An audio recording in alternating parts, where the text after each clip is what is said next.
Hey guys, so Path of Exile is coming out today, and I know a lot of you guys are looking to play the game for the first time and as a result, building a character for the first time. And I wanted to make this video talking about the mistakes that I've made in the past when building my characters in Path of Exile 1, because these mistakes will definitely be applicable for Path of Exile 2 and will make your building process a lot easier. Now, the nice thing about Path of Exile 2 is that it is a lot easier to respec compared to Path of Exile 1, but at the same time, you would like to not waste gold on respecking for things that are really simple mistakes that you can avoid. So here are 5 mistakes that I think are probably the most common mistakes people make while building their characters. The first one is definitely going to be using your nodes and skill points efficiently. And that has 2 areas and 2 parts to it. So the first one is making sure you're not wasting nodes trying to get to places that are too far. For example, I have a build from Path of Exile 1 right here. This is a spectral shield throw build. And as a result, it focuses around using your shield for damage. So you ideally want to get these shield nodes where you do increased damage while you're holding a shield, or maybe it's like faster attack speed while holding a shield. So that's things that you want to focus around for this build. And if you look on this tree, I have typed in the search bar all the shield nodes on this tree. And as you can see, we took a good number of the shield nodes where we are around in our duelist tree, but at the same time, we didn't take some of the shield nodes. And one thing I wanted to note particularly is this cluster of shield nodes right here. Now, let's forget for a second that we are a bleed build, right? And we're just talking about we're a special shield throw build, trying to scale our damage off of shield armor and shield damage. Now, this cluster over here looks pretty attractive because it does increase our defenses, and it also increases the amount of attack speed that we have while holding a shield. It also gives us some elemental pen, so if we're playing some elemental build, this could be really helpful as well. But the one thing to note is that on our way here, we are not really getting too many nodes that we need. There's a lot of dual wielding stuff, crit strike stuff, which this build is going to be a resolute technique build, so you can never crit. So all these are useless nodes. So you're going to be using 1, 2, 3, 4, 5 nodes just to get to this part of the tree and get these nodes. And while, yes, maybe these nodes are useful for you, you have to spend a lot of resources just getting to this node. And that's something you want to avoid. And it's a mistake a lot of people often do when they're building their characters. Either A, the node itself is just too far away, or maybe it's B, it's a node that is not very efficient. There's probably better nodes out there that give you more for less distance traveled or more for less points. For example, we can take a look like a node over here, right? This one right here, we're right next to it. Life and elemental resistances. This gives us 4% maximum life and 3% to all elemental resistances. This seems pretty good. This is exactly the same as this node that we took over here. So why are we not taking this node, but we took this node? Well, that's because our goal ultimately was this node, Barbarism, where it gives us 6% maximum life and it gives us resistances as well. Now, the one node for this for the 6% life is very, very good. So our goal was just to get to this node. And even though this one is right next to us, it's not a very efficient node because for the most part, elemental resistances aren't super hard to get. And the amount of life it gives is only 4%.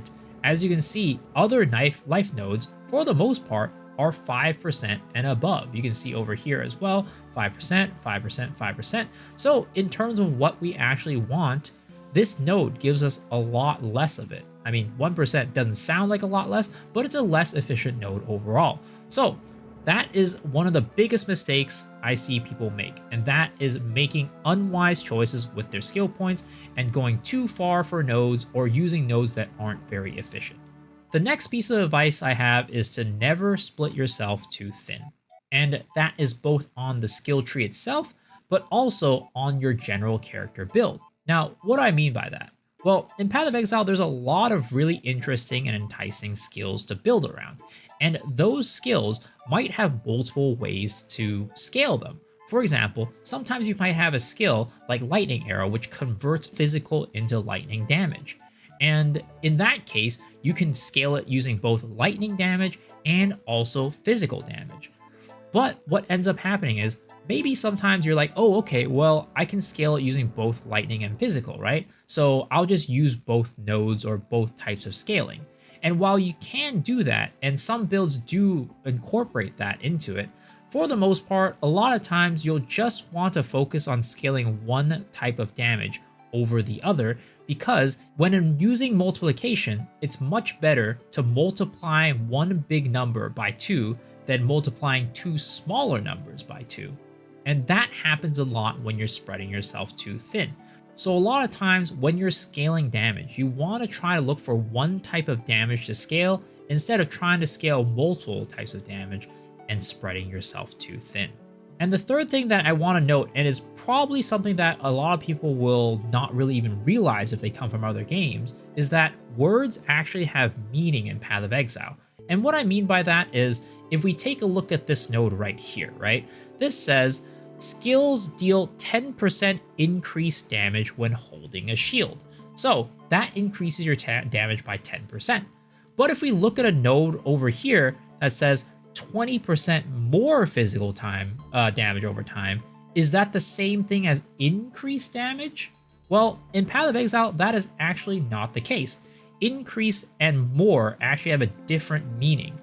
In general, more is a much better keyword compared to increase, because more is going to be a multiplicative increase to your damage, whereas just increase is an additive increase to your damage. So more in Path of Exile is going to be better than increase. And these are things that new players probably won't know coming into the game, because when you think about the normal word of more and increase, they should be synonyms. And they kind of are, but in this case, more is better than increased. So when you're building your characters, make sure you go around and double check to see if the nodes that you're going for are increase or more, because there might be a node that has a more keyword close by that you're not taking over an increased node. And the fourth thing that I would say a lot of people make a mistake on when they're first playing Path of Exile is that they put a lot of emphasis on DPS. Now, bigger damage, better person, right? Bigger number, better person. And we all want to do that. We want to do more damage and clear the map faster and be able to farm stuff and level up faster, get through the content faster. And as a result, some of us might put a lot of focus and emphasis on just getting attack nodes. Increase attack speed, increase damage, more damage, increase damage pen, things like that, right? And then we forget about the survivability of our character. One thing to note is that while there are life nodes in Path of Exile 1, in Path of Exile 2, the trees will not have any life nodes. So you'll probably be using armor and evasion rating to increase your defenses. So make sure to grab a good amount of those as you're leveling to make sure you're not dying in one shot to bosses and enemies. It's going to be very important, and you'll see that if you skip out on these nodes, you'll definitely be having trouble making through the content without dying. Now, in softcore, that's not going to be a huge issue, though it can be a little bit annoying to just keep dying. But if you're playing hardcore, you're definitely going to want to stack up on some of these defenses so you don't die. And the fifth and final piece of advice that I have for you guys that I have actually done a lot of in the past, and I have, paid the cost, is all-inning on a build too early. And what I mean by that is, in Path of Exile, there are some skills and builds that are really just meant for endgame, and some skills and builds that you can use early game and throughout the entirety of your process of playing the game and that character. And some of those skills that are endgame are probably the cooler skills, so you want to get to those skills earlier. For example, when I first started playing Path of Exile, I thought Righteous Fire was the coolest skill out there. But it was a skill that used our life as damage, and as a result, you couldn't turn into a Righteous Fire character too early, at least earlier on in the game. Later on, it became a lot easier, but early in the game, you couldn't do that. And As a result, every time I tried to build a Righteous Fire character, I would try to get to Righteous Fire faster and faster and faster, try to get it to be as early as possible, but then ended up building a character that just didn't work because it was too early for me to swap into that build. I should have probably just used another skill like, Sunder or something like that, that has very, good base damage and something that I could level off of, and then swapping over to Righteous Fire later when I was ready. But for me, I just wanted to get to that sweet, sweet dessert, that sweet Righteous Fire build early as possible, and just got my ass beat for that. Now in Path of Exile 2, one of those skills might be Flicker Strike. I know a lot of people are looking forward to playing Flicker Strike and probably will want to get into Flicker Strike as soon as possible. But in order for this build and this skill to work, you're going to want to have power charges being generated by your character. And early on, power charges, especially for certain characters, are probably going to be hard to come by. So you're not going to want to go into your Flicker Strike build until you are able to generate power charges on an easy and regular basis. So that is an example of a skill in Path of Exile 2 where you guys might run into this pitfall. So yeah, hopefully this video guides you in the right direction of building your build correctly and not making mistakes early on. Now again, if you make a mistake, luckily respecing in this game is a lot easier. But hopefully this video will allow you to not respec as much and focus on building the character that you want to build. So if this video helped you out, please let me know down in the comment section below, as well as hitting the sub button. It's the best way to support the channel, and also I stream every single day and probably streaming right now on twitch.tv/misoxshiru. So hopefully I see you guys there, but if not, hopefully I see y'all on the next video. All right guys, peace.